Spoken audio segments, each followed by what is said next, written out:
कि हम जब आए थे हमें लगता है 4-5 दिन में मसला हल हो जाएगा, लेकिन सच बात है आज 8 महीने हो गए हैं। 8 महीने होने का मतलब असल में अगर निकालना हो तो ये मोदी सरकार का हट है, जिद है, जिसकी वजह से देश का किसान जो है लड़ाई में लगातार जारी है।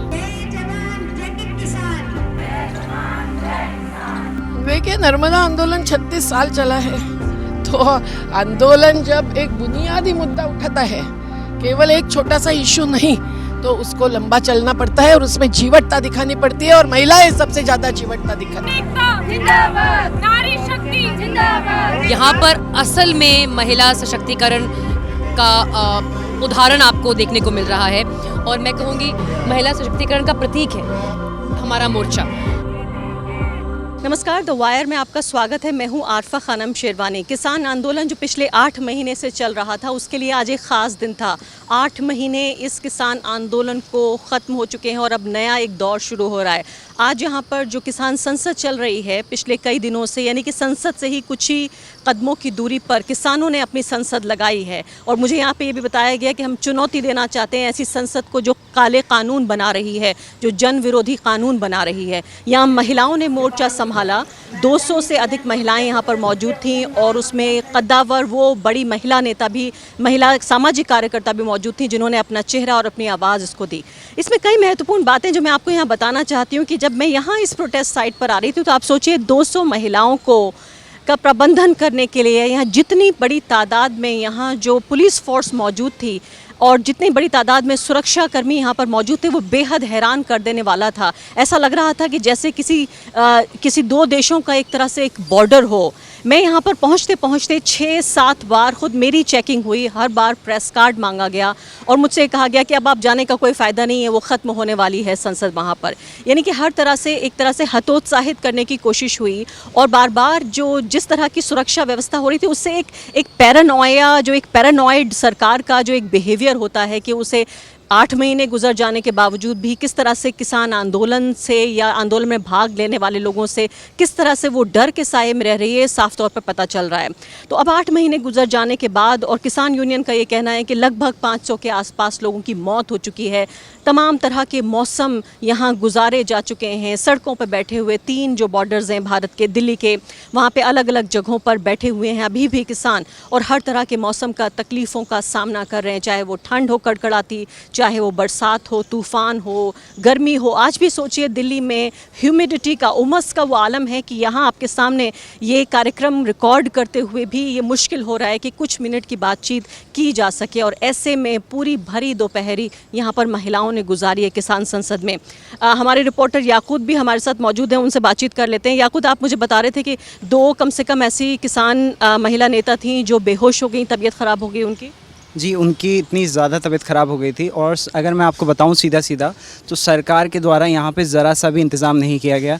एम्बुलेंस भी जो आई थी वो टीकरी बॉर्डर से आई हुई थी, जो लगातार इस आंदोलन को देखते आ रहे हैं। उनकी तबीयत इतनी बिगड़ी कि उन्हें अस्पताल लेके जाना पड़ा यहाँ से, और एक और महिला थी जिनको हाथों हाथ गाड़ी में बिठा के ले जाना पड़ा। अगर मैं आपसे बात करूँ सीधा तो इन महिलाओं को देखकर मुझे 1974 की बात याद आती है, जब चिपको मूवमेंट में महिलाओं ने पेड़ों को कटने से बचाया था। मुझे शाहीन बाग की उन महिलाओं की बात याद आती है, जब 3 महीने तक उन्होंने सड़कों पर बैठकर इस सरकार का विरोध किया था, मगर ये सरकार, मुझे नहीं लगता कि शायद इनकी बात कि उनके कान पे जूं रेंग रही है। लेकिन इसके अलावा याकूत, आप सुबह से यहाँ पर मौजूद थे, और आपने ये भी बताया कि यहाँ पर बाकायदा एक महिला को कृषि मंत्री बनाया गया, फिर उन्होंने यहाँ पर लाइव इस्तीफ़ा दिया। इस सब के क्या मायने हैं? इस सब के मायने हैं, वो सरकार को दिखाना चाहते हैं कि किस तरीके से जब सहमति नहीं है लोगों की संसद में, तो फिर भी वो इसको ज़बरदस्ती क्यों लागू करना चाहती है।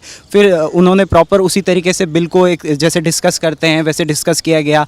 बिल की कमियाँ उन्होंने बताई। फिर आखिर में जो कृषि मंत्री बनकर आई थी महिला, उन्होंने कहा कि भाई मैं आप लोगों की बात से सहमत हूं और मैं इसी वक्त यहाँ पे इस्तीफ़ा देना चाहती हूँ। क्योंकि ये मैं गलत कर रही हूँ। वो एक सरकार को एक मैसेज देना चाहते थे कि ये गलत हो रहा है, आप इसको इस तरीके से हटा सकते हो चाहो तो, लेकिन उसके बावजूद मुझे नहीं लग रहा है अभी भी सरकार सुनेगी। जी हाँ, तो एक लोकतंत्र में सबसे बड़ा जो होता है वो लोक होता है, सबसे बड़ा जो है वो आम जनमानस होता है, और इसीलिए यहाँ पर हर तरह की वो कोशिश हो रही है कि किसी तरीके से सरकार को ये समझ में आ जाए कि ये 3 जो कानून हैं जिन्हें किसान कहते हैं कि वो काले कानून हैं, वो उनसे किसी भी तरीके का समझौता बर्दाश्त नहीं करेंगे। मैं डॉक्टर सुलेमान सिंह और पिछले 4 दिन से यहाँ पे काम कर रहा हूँ। पिछले 8 महीने से टिकरी बॉर्डर पे और सिंगू बॉर्डर पे काम कर रहा हूँ, और आज और पिछले 4 दिन से काफ़ी पेशेंट देखे हैं, और अभी आपने जो पेशेंट देखा है वो काफ़ी कॉमन है यहाँ पे, क्योंकि लोग स्ट्रेस में हैं, उनको मालूम नहीं है यहाँ पे क्या होगा, अगले दिन क्या होगा।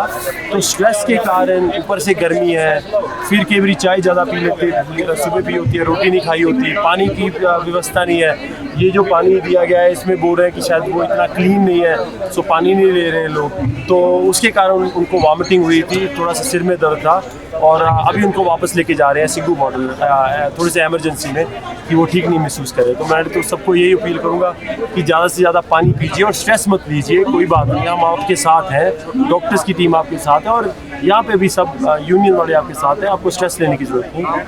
तो इस वक्त आप हमारे पीछे देखेंगे तो यहाँ पर बड़ी संख्या में महिला किसान नेता मौजूद हैं। 8 महीने किसान प्रदर्शन के पूरे हो गए। 2 खास मेहमान हमारे साथ यहाँ मौजूद हैं, उनसे बातचीत करते हैं, उस मुद्दे को समझते हैं कि जो 8 महीने में नहीं हुआ, अब उन्हें क्यों उम्मीद है कि अब इस मानसून सत्र के दौरान एक समानांतर संसद महिला किसानों ने लगाई है, उससे क्या कुछ हासिल हो सकता है। दर्शन पाल जी मेरे साथ मौजूद हैं, आप इनके चेहरे को पहचानते हैं, अच्छी तरह जानते हैं कि बड़े किसान नेता हैं, और जो 9 सदस्यीय कमेटी है उसके एक सदस्य, संस्थापक सदस्य के तौर पर हैं। गुल पनाग जानी मानी अदाकारा हैं बॉलीवुड की, और इसके अलावा किसान जब से ये चल रहा है पूरा आंदोलन, एक चेहरा बन के उभरी हैं और लगातार अपनी आवाज़ उन्होंने किसान आंदोलन को दी है। दर्शन जी, सबसे पहले तो मैं आपसे जानना चाहती हूँ बहुत बुनियादी सवाल कि 8 महीने बाद, जो 8 महीने से नहीं हुआ, लगभग 500 लोग शहीद हो गए, क्या उम्मीद है आपको कि अब क्या होगा?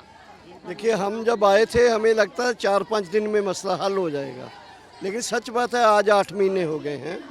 8 महीने होने का मतलब असल में अगर निकालना हो तो ये मोदी सरकार का हट है, ज़िद है, जिसकी वजह से देश का किसान जो है लड़ाई में लगातार जारी है। हमने 100 तरह के एक्शन कर लिए हैं। ये किसान संसद करने का भी हमने, जब पार्लियामेंट हो रहा तब हमने प्लान किया है। आज महिला संसद थी, महिलाओं ने आज पूरी संसद चलाई महिलाओं ने।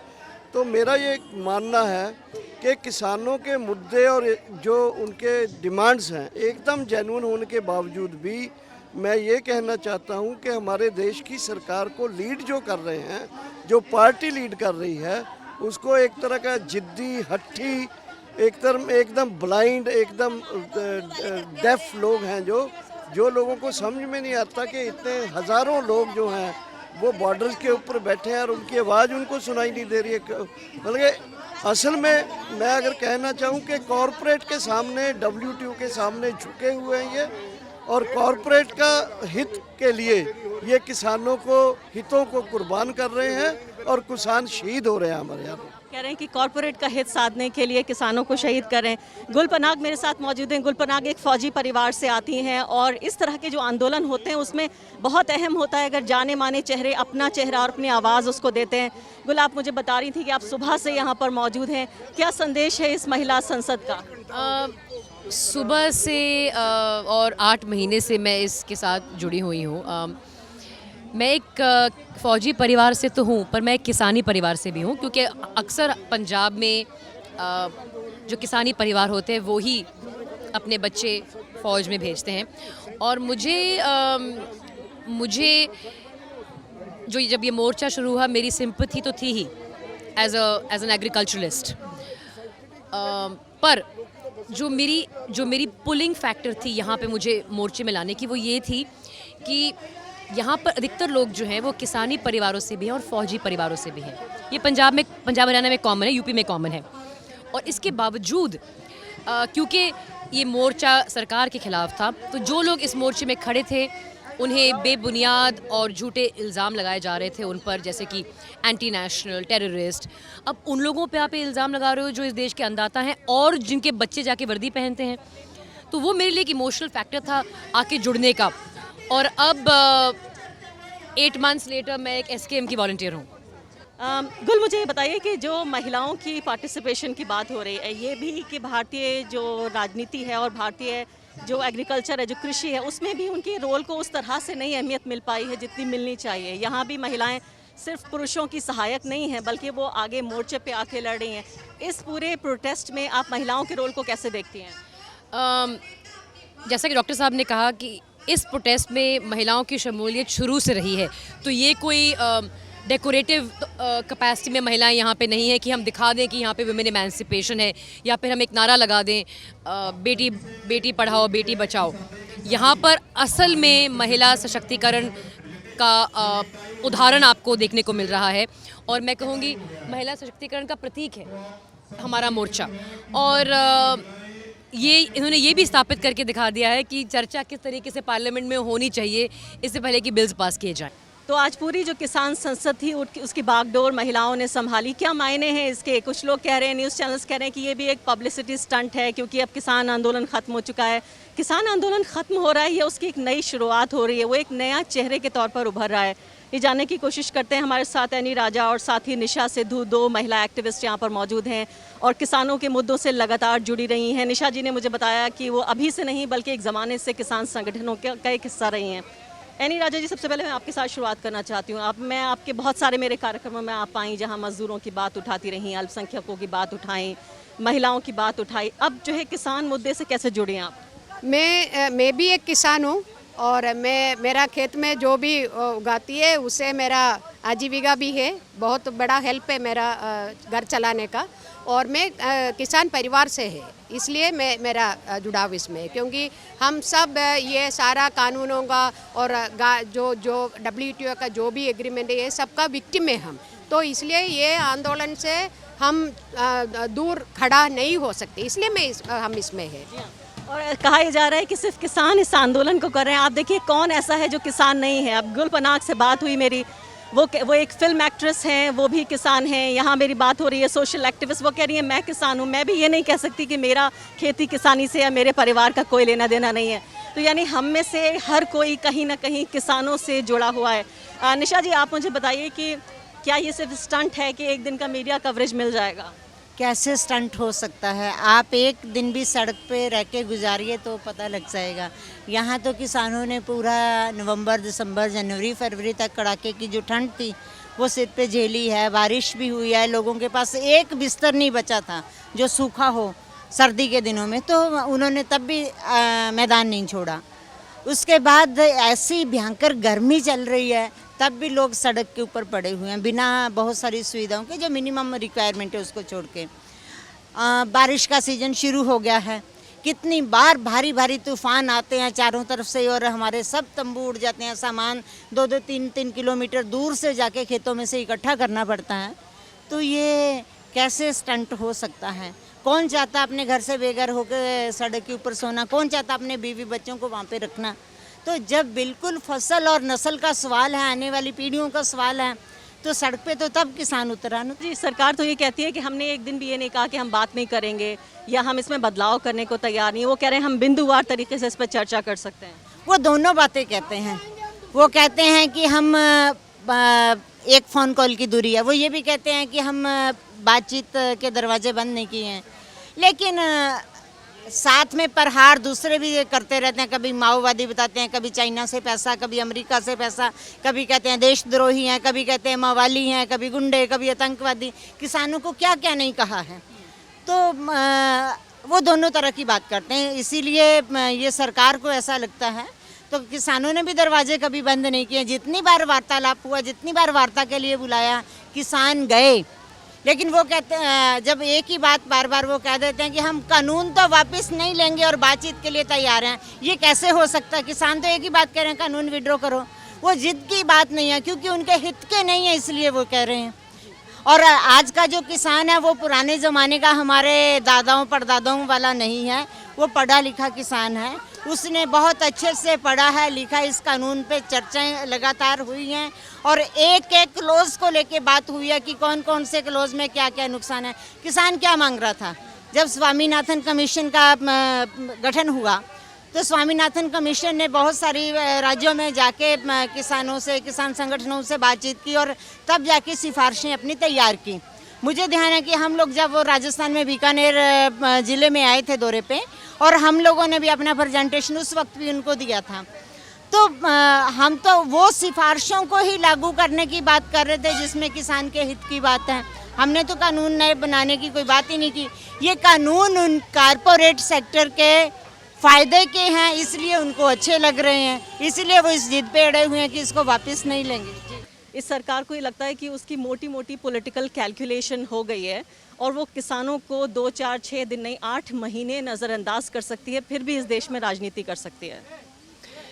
इस मोदी सरकार का तो कॉन्ट्रैक्ट फार्मिंग हो चुका है अडानी अंबानी जैसे कॉरपोरेट्स के साथ, और उनका कॉन्ट्रैक्ट यही है कि हमने आपको एयरपोर्ट से लेकर BSNL तक सबके बलिदान पर आपको मुनाफा कमाने का मौका दिया है।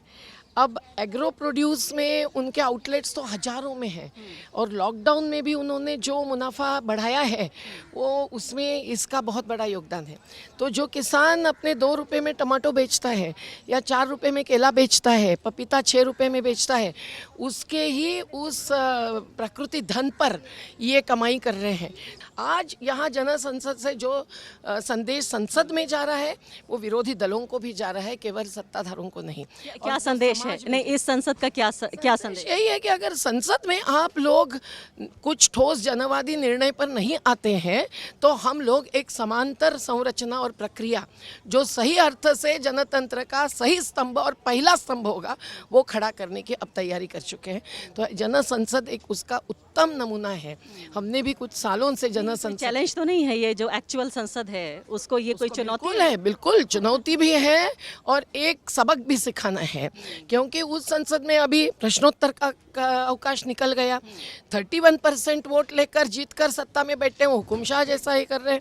वो किसी भी जनवादी मुद्दे पर चर्चा नहीं करने देते हैं। कहीं विधानसभा भी 2-2 दिन में निपटी जाती है, संसद में भी हंगामा होता है, लेकिन कोई ठोस चर्चे का मौका नहीं दिया जाता है विरोधी दलों को। ये बताइए कि राहुल गांधी आए, ट्रैक्टर पे चढ़ा, ठीक है थोड़ा सा थिएट्रिक्स हो सकते हैं, वो संसद तक पहुंचे, तो अब बीजेपी ये कहती है कि देखिए ये तो राजनीतिक तौर पे प्रेरित है, पॉलिटिकली मोटिवेटेड है, इसमें राहुल गांधी और इस तरह के नेता या अखिलेश यादव या RLD फ़ायदा उठाएंगे चुनावी। क्यों ये किसान आंदोलन पूरा पॉलिटिकल है? कौन बोले किसानों की पॉलिटिक्स है? ये कैसे है पॉलिटिकल हो सकती है? ये पॉलिटिकल है, किसानों की एक राजनीति है। वो राजनीति अपना खेत और खेती बचाने का राजनीति है। जो सोशल वर्क है हमारा, उसके पूरे दायरे में पिछले दशकों से ये दोनों कद्दावर महिलाएं लगातार जुड़ी हुई हैं, टिकी हुई हैं, और आज इस आंदोलन को जिस तरह से इनका साथ मिल रहा है, खासकर ये महिला जो संसद है, किसान महिला संसद, यहाँ पर आकर उन्होंने आवाज़ दी है। जाहिर है देश दुनिया, यानी इतना राष्ट्रीय मीडिया इसको कवर नहीं कर रहा है जितना अंतर्राष्ट्रीय मीडिया में आप देखिए कवरेज हो रहा है, क्योंकि दुनिया हैरान है और दुनिया परेशान है कि ऐसा कैसे हो सकता है कि इतने लंबे समय तक सैकड़ों की तादाद में लोग ज़मीन पर बैठे हुए हैं। अलग अलग मौसम गुजर गए, उनके पर आंधी तूफान बारिश, 500 के लगभग लोगों की इसमें मौत हो गई है। उस सब के बावजूद भी किसान के ऐसा लगता है जो सरकार है उसके कान पर जू नहीं रह रही है। द वायर के और वीडियोस देखने के लिए सब्सक्राइब करें और बेल आइकन पर क्लिक करें। स्वतंत्र पत्रकारिता की आर्थिक मदद करने के लिए डिस्क्रिप्शन में दिए गए लिंक पर जाएं और अपनी राशि चुनें।